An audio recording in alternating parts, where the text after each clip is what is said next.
Hi, everybody. Welcome back to another edition of Packers Unscripted. From Packers.com, I am Mike Spofford, joined as always by my trusted colleague Wes Hodkiewicz, coming to you here from our studios at Lambeau Field and back from our brief summer hiatus. And we are back, Wes, because the first practice of training camp is right around the corner, and that means tomorrow. Are you ready for this? Not ready for this heat. From what I was gathering here, 90-degree weather for the first day of training camp should be fun. If you're coming to Lambeau, be sure to bring water and everything else. I should say Nitschke Field. Bring water and all the other things that come along with it. But in terms of the actual overall excitement of this team, Michael, I wrote about it in Insider Inbox.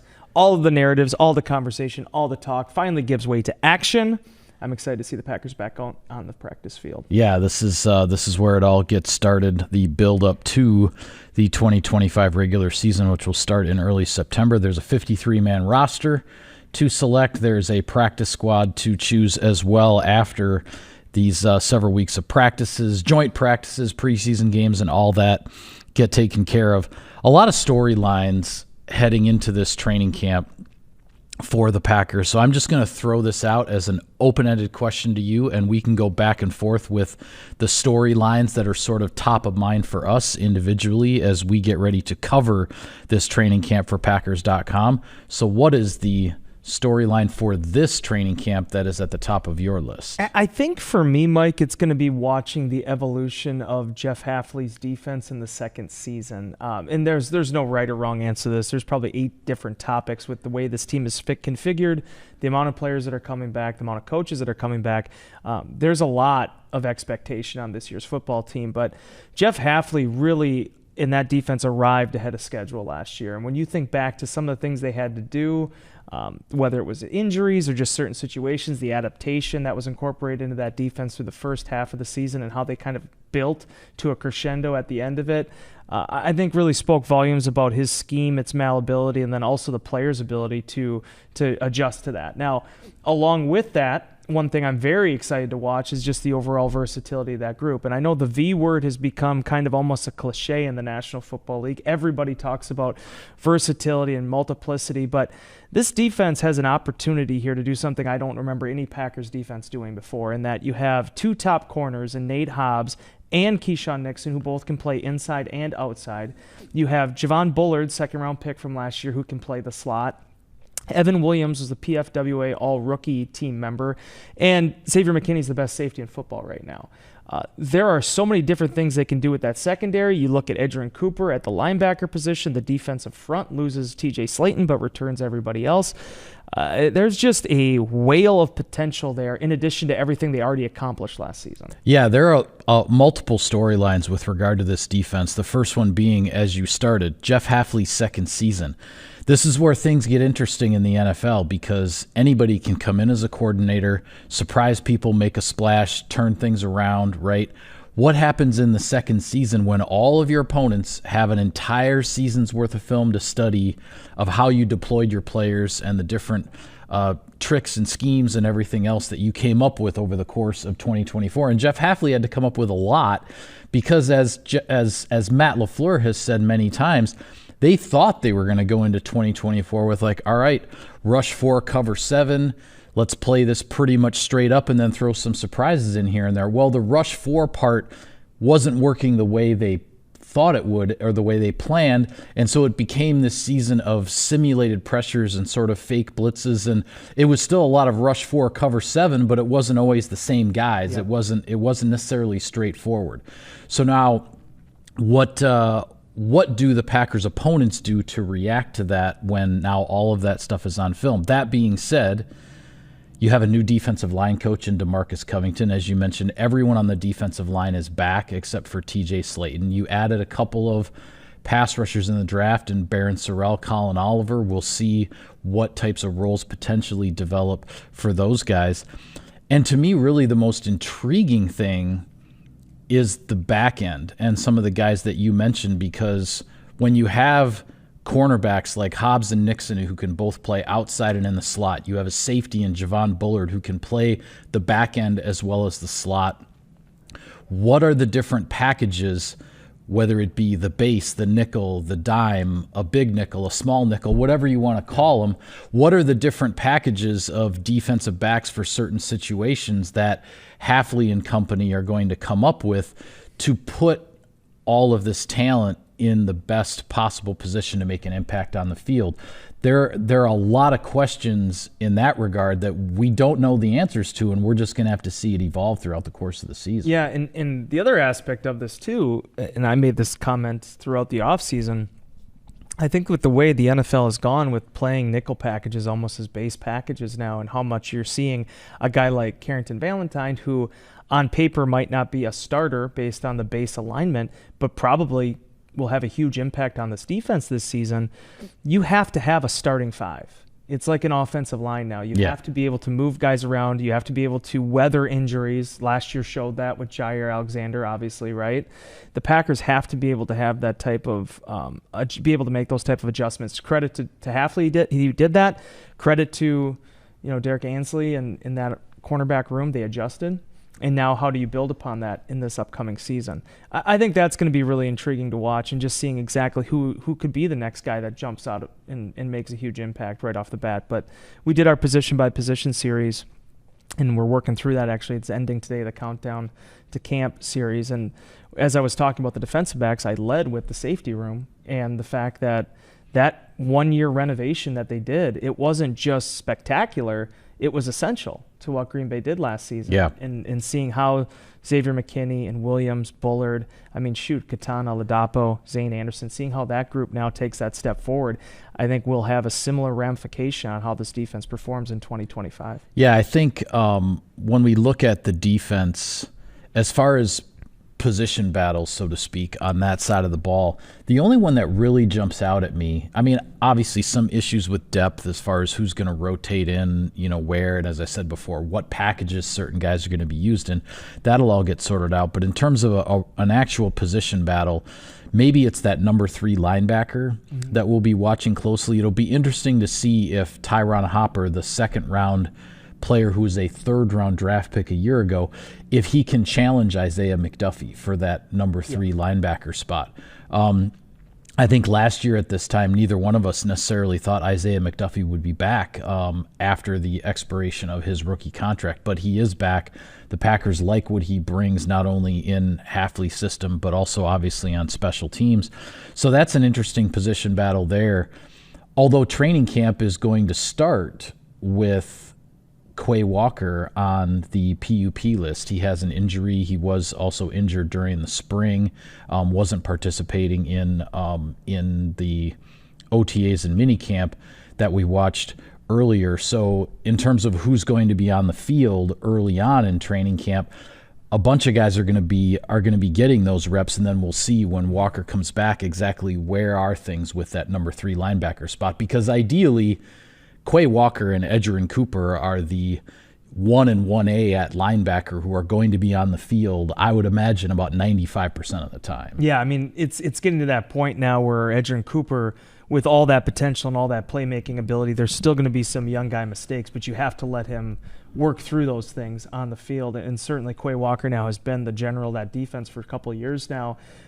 And I feel like when you mentioned the Isaiah McDuffie thing, I just think he was such a sound investment that Green Bay made, because one, it was a market deal that worked for Green Bay. You're not having to bust the bank over it. Right. He's a special team stalwart, and then when a situation like this arises with Quay Walker, he can go in there and he can call the defense in training camp, and you're not going to skip a beat. Right. Isaiah Simmons is added into the mix. Tyron Hopper is a third-round pick. Christian Welch is back. I made this comment in one of the little Q&As I did over the offseason about how this is not the same linebacker unit that I covered my first few years on the beat, where it was A.J. Hawk and what outside linebacker is moving to inside linebacker this season. These guys are all high caliber athletes, but also hugely credentialed middle linebackers in this league. So definitely the deepest I think Green Bay has ever been there during my time here. And seeing exactly who rises to the top of that is going to be a very interesting storyline to follow throughout training camp and honestly throughout the regular season. Yeah, and Isaiah Simmons is kind of the wild card in this whole linebacker mix, right? Because maybe he's got a chance to be the number 3 linebacker. I guess I'm a little bit more intrigued just to see what kind of a role Jeff Hafley wants to carve out for a guy like that who has plenty of NFL experience, brings a different type of skill set and whatnot to the table. He's sort of this great unknown sort of in the mix here as far as a veteran player goes. So very intriguing there. One last thought on the defense before we switch sides. I think the other thing that will be watched very closely through the preseason games and as we get down to roster selection time is how is the depth in the cornerback room going to sort itself out? Because you have Nixon and Hobbs and Valentine, and you have a safety like Bullard who can play in the slot. But beyond those top 4, where things are going to fall depth-wise at cornerback is kind of a complete unknown right now. Maybe Kamal Haddon, who was a former 6th-round pick of the Kansas City Chiefs, maybe he makes a run at things. Jonathan Baldwin is a highly touted, undrafted rookie that the Packers have brought in. You drafted Micah Robinson in the 7th round. You drafted Kalen King in the 7th round a year ago, and he spent the bulk of his rookie season on the practice squad. A lot of candidates, but a lot of unproven players whom will be called upon at some point during the course of the season. So figuring out who is cornerback 4, cornerback 5, cornerback 6, how does that shake out? That's something that will be worth watching as well. Gregory Jr., the Packers signed him too, former draft pick of the Jacksonville Jaguars, I believe. And as it turned out in OTAs, he ended up running with the ones because of some of the injuries that they had that flared up there. So that's right. I feel like this reminds me, this is not the first time the Packers have done this. It reminds me of a few instances at various positions where Green Bay just has a wide breadth of talent there, a lot of young talent, and just seeing exactly, okay, who's going to kind of grab the brass ring and then sort of assess beyond that. I mean, they've shown in the past, too, if they need to go get a Rasul Douglas off the practice squad of the Arizona Cardinals, they're going to do that, right? But they have so much versatility at that group that I think Green Bay is allowed to sort of experiment a little bit without having to commit to a veteran like some other teams have done throughout the offseason. And the biggest key to that, though, is going to be the health of not only the incoming, superstar here, the way he's positioned in Nate Hobbs, but also in Keyshawn Nixon, because those are your perimeter depth along with Carrington Valentine. And when you look at this game, and I've said this time and time again, the farther you get from the quarterback, it seems like the more essential those positions have gotten in the NFL between receivers, cornerbacks, tackles, and even now you look at a tight end like Tucker Kraft, what he can do. That's where a lot of these games are won and lost. And it'll be interesting to see who all handles that. Well, we'll switch gears to the offensive side of the ball in just a second, but first, some sponsor business. Sirius XM NFL Radio delivers hard-hitting analysis and up-to-the-minute NFL news that true football fanatics need 24/7, 365. And at Cousin Subs, we have something for everyone, like our Wisconsin cheese curds, mac and cheese, golden fries, and creamy shakes, all paired with your favorite sub or sub in a bowl. Cousin Subs, 50-plus years of better. And a new sponsor, Wes. Woo! A hearty Packers Unscripted welcome to Pit Boss Grills, the official grill of Packers tailgating at Lambeau or at your house. Take your game day to the next level with a Pit Boss wood pellet grill. Pit Boss Grills available at Menards. Let's go. Here we go. I'm ready to do some grilling right now. Yeah, I know. I'm starting to get hungry now. You talk about these subs and grilling and all that. All right, well, offensive side of the ball, I think, at least for me, for my money, so to speak, the biggest storyline is exactly how the offensive line is going to get sorted out in this training camp. Now, first off, as we are recording this, reports have been out that the Packers have signed Zach Tom, the right tackle, to a long-term contract extension. So congrats to Zach. Always good for both the player and the team to get something like that figured out on the eve of training camp. That never hurts. But we're going to have to see just exactly what happens with last year's first-round pick, Jordan Morgan, The word during the spring was that he could be competing at left tackle with Rasheed Walker. He might be competing at right guard with Sean Ryan for a starting spot, or if he is unable to win either of those jobs, he probably enters the season as the number 6 offensive lineman, the first guy off the bench kind of thing. I'm not in the game of predictions and whatnot, but I'll just say this: if you've got a first round draft pick who might end up being your number 6 guy going into the season, it's not exactly a bad place to be. No, not at all. And if I may start here about the Zach Tom thing, I was sitting in bed this morning kind of thumbing through my phone, and I was thinking about this with these fourth-round picks, man. If you look over the last 20 years, the Packers actually haven't missed on an offensive lineman in the fourth round. The cream of the crop, obviously, Zach Tom, David Bakhtiari, Josh Sitton, TJ Lang, JC Treader. A lot of his established playing time came in Cleveland, but played important snaps for Green Bay too. And then Alan Barber and Royce Newman are both NFL players. Yeah. Like Royce is still in the league, even though it's not in Green Bay. Alan ended up playing several years after his time in Green Bay. It's not like the Packers just had a guy they drafted and just couldn't play at all. And most of them have been superstars. Just remarkable, that track record there. Day 3's been a very beneficial day for Green Bay to select offensive linemen, but my goodness, the work that they've done and how they've built their offensive lines. I don't know if you saw that one redraft. I think it might have been PFF did it. They redrafted the 2013 NFL draft. David Bakhtiari went 4th overall. Yeah. And I think JC was 16th or something like that. Nothing like going from 4th-round picks to 1st-round picks in a redraft after the fact. And right? the amount of people talk about, money and everything else. The amount of draft capital that you save with moves like that. Oh my gosh. You can't even measure it. I mean, Lane Johnson was a 1st-round pick, right? Luke Jokel. I mean, all these guys. That 13 was the same year that Eric Fisher from Central Michigan went number 1 to Kansas City. Yep. Was a fine NFL player, but not to Dave's level. No. Just remarkable. Anyway, I'm getting past what you want to talk about here. But again, the overall depth. I mean, this all starts for me with Tom in that 2022 NFL draft class. The Packers got Tom in the 4th round. They got Sean Ryan in the 3rd, and they got Rasheed Walker in the 7th. He's been a 2-year starting left tackle now. And there are so many different superlatives you can go into, but basically it was an extreme rarity that the Packers had 3 offensive linemen from the same draft class start every game for them last season. Ryan stepped up in a major way after Jordan Morgan's shoulder crept up on him. For me, it's not about Morgan's talent. It is about the health. If he's back, if he's healthy, if the shoulder's taken care of, this guy absolutely is going to push for a starting job at multiple positions. The athleticism is there. The footwork is there. It's just a matter of him being on the field. Right. I think that makes the entire group better. In addition to the fact that Sean Ryan, because of what was happening with Elton Jenkins, he took a ton of snaps at center during the offseason program. The versatility is there for him too if he's potentially in a swing tackle, swing offensive lineman role. Jacob Monk, the list goes on and on and on of guys the Packers have developed on this offensive line. Fortunately, they didn't have to dig into that depth last year because of how guys were healthy up until that wild card game against Philly. Right, and that was the unfortunate thing, is as healthy as the offensive line was throughout the regular season, you hit your biggest moment of adversity injury-wise in the playoff game, and then when you had to dig into that depth, Jordan Morgan wasn't available, and things didn't work out, and that Philly defensive front just controlled too much of that football game. But to get that far, that was the healthiest the Packers have been on the offensive line in the regular season since the 2014 season. And it was despite the fact that their 1st-round pick was dealing with that shoulder. Right. It's pretty astonishing what they were able to do. But now that competition, everybody's back in the room.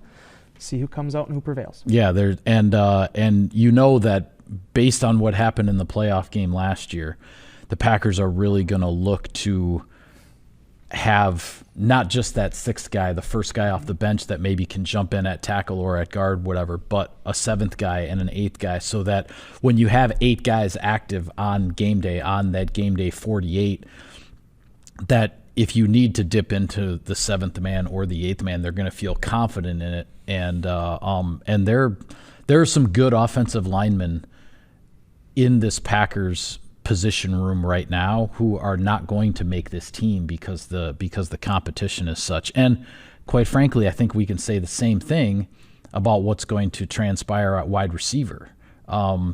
We all know the situation. You have your top 4 guys from last year are back. You drafted 2 guys in the first 3 rounds of this draft in Matthew Golden and Savion Williams. You signed McCole Hardman as a free agent from Kansas City. And oh, by the way, you also have contributors like Malik Heath and Bo Melton who have made an impact in games when they've been out there. There isn't room for everybody. That's just going to be, you just have to put it out there. Some of these guys are not going to make it on this team this year. The competition at wide receiver is going to be pretty fierce. And it's going to go in so many different levels and phases, right? I mean, Bo, obviously, people made so much noise about him, playing a little bit of cornerback during the offseason program. The thing that nobody talked about, he's really their only returning gunner right now. Robert Rochelle's gone. Yeah. Corey Ballantine is gone. Bo Melton has had a huge impact on special teams, in addition to the fact that in 2013 was the first receiver to have a 100-yard game against Minnesota. There are so many different ways you can slice this, but I'll tell you what, man. When you add in a talent like Matthew Golden, you add in Savion Williams, the not the pressure, but just the overall ceiling of that room continues to go up.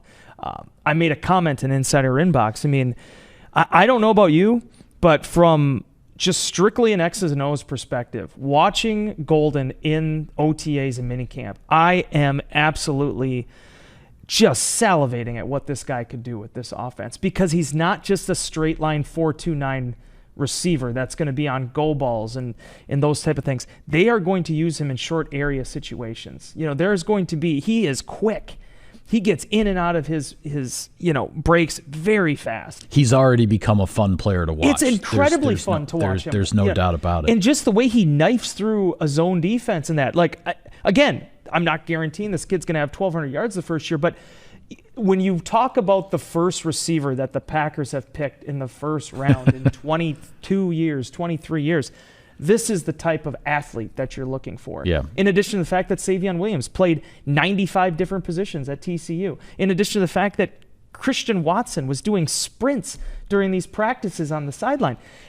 Again, we have to see where this goes. He's on the PUP. Time will tell when Christian Watson, number 9, is available. But I've said this to people before.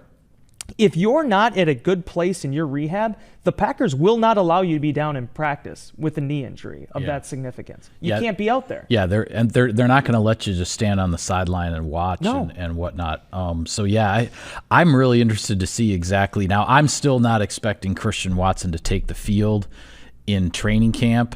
And if that holds, then at least at the start of the season, there will be kind of an extra spot on the 53 for a wide receiver that wouldn't otherwise be there, or that won't be there when Watson is cleared and is able to come back. So that is one thing to watch. But yeah, what we saw in mid-June of Christian Watson when he was doing his rehab off to the side, all of us in the media, it was like our, jaws were on the floor, because you start doing and you're like, the injury was in January. It was week 18 of the regular season. He had the surgery at some point later that month or whatever, but it's like, here it is June, and that injury was in January, and you're looking at a guy that you wouldn't even think anything was wrong with him. So I've stopped trying to figure out ACLs after the Kingsley Anagbari thing last year. I'm done trying to diagnose players. Just when they're out there, they're out there. But to the original point you were making, just to close on this, the Packers have a receiving core where as soon as you get to talk about one player, you're like, oh yeah, Dontavian Wicks. Oh,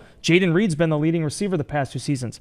Romeo Doubs. And before anyone writes off McCole Hardman, Hardman was taking a lot of the kickoff and punt return snaps during the offseason program too. He also was the star of minicamp at wide receiver at those last couple of days. I mean, there's no denying that. So it is an astonishingly deep group, and seeing exactly, they have to cut a roster. Yeah, they're going to have X amount of receivers in week 1, but what Matt LaFleur decides to do with that group, Jason Vrabel, Adam Stenovich, how they want to use all these guys. Yeah. I mean, Jordan Love, man, we didn't even talk about Josh Jacobs. I mean, Tucker Kraft, Luke Musgrave is back. I mean, those are the storylines for the regular season, maybe not so much in training camp. But I do, you bring up Jacobs.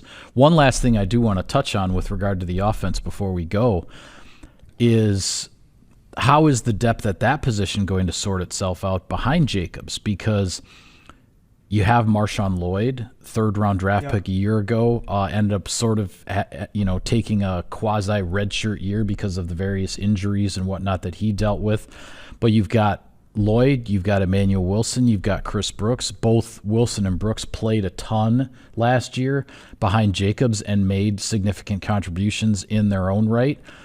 So who's going to be that next guy up behind Josh Jacobs at running back? I think that's an interesting question that this training camp and preseason is going to answer. Yeah, and how those guys all built off of each other. That could have been, I wrote this in the offseason, but that could have been a very difficult situation for Green Bay when A.J. Dillon goes down and Marshawn Lloyd deals with a hamstring injury and lower body injuries that keep him out, on the shoulder injury too, that kept him out for all but one game against Indianapolis. Right. That could have been just a disaster. Emmanuel Wilson made that a second thought. And it was funny, one of the things that I was talking to Wilson about this offseason, he mentioned, Chris Brooks has been working with him, showing him how to play that second RB role that Brooks really excelled at, almost like a fullback, H-back type role during the second half of the season when they did some of those packages once he got established in this offense. Chris Brooks comes in out of nowhere with Miami and ends up being a very stable option as a pass protector and as a pass catcher, and ends up getting his first career touchdown. I mean, it just goes on and on and on. And I'll tell you what, Mike, when you hit on your draft picks, when you make good free agent decisions, this is what happens. You open up a window for yourself because you can look at all these positions and you can go 1A, 1B, 1C, different guys that you could turn to based on game plans depending on injuries. That's where the Packers are at right now. And that's why you and I have said routinely this offseason, this is the deepest roster. When you look at the full 53, when you look at a full 70 in the end season with the practice squad, a full 90 in the offseason, and watching that all play out in this practice field this summer is going to make for some really entertaining football. Yeah, and the personnel department is going to have a lot of difficult decisions to make when decision time comes, but that's the goal. Yeah. You wouldn't have it any other way. You want to have difficult decisions because if all the decisions are easy, then the personnel department probably didn't really do its job. And this personnel department has built a 90-man off-season roster that is very impressive, and how it ultimately gets selected, pared down, and there are things that are going to come up, injuries and whatnot, that will come up over the course of the next month that are going to factor into the decisions as well. There will be unforeseen things coming down the road. But the bottom line is the vast majority of the decisions are going to be tricky. They're going to be difficult. But that's what a personnel department's job is to make its own job difficult, right? Yeah. And so we'll have to see how it sorts itself out. You don't want to lose players, but at the same time, if you end up at the end of a training camp and none of your guys get claimed, none of your guys get signed, nobody tries to bring in any of your free agents as practice squad players, that's not great. Yeah. And when you look at last season, Green Bay lost a number of guys at the end of camp. Christian Welch ended up being one of them. He's back. But they're in a position right now, and that it gets so exciting the way you could really orientate a roster based on the talent that you have here presently. Well, it all gets started on Wednesday at 10:30 a.m. Ray Nitschke Field. Bring your sunscreen. You will be there, with the sunscreen on, and probably in my back pocket for a reapplication at some point during practice. But with that, we'll call it a wrap on this edition of Packers Unscripted. Be sure to follow all of our coverage of the team, all of our coverage of training camp. We'll have it for you on Packers.com, and we will do our best to resume 2 episodes of Packers Unscripted per week from now until who knows, right, Wes? Yeah, till the end of the season. Well, thank you for in tuning in, February. everybody, and we will see you next time.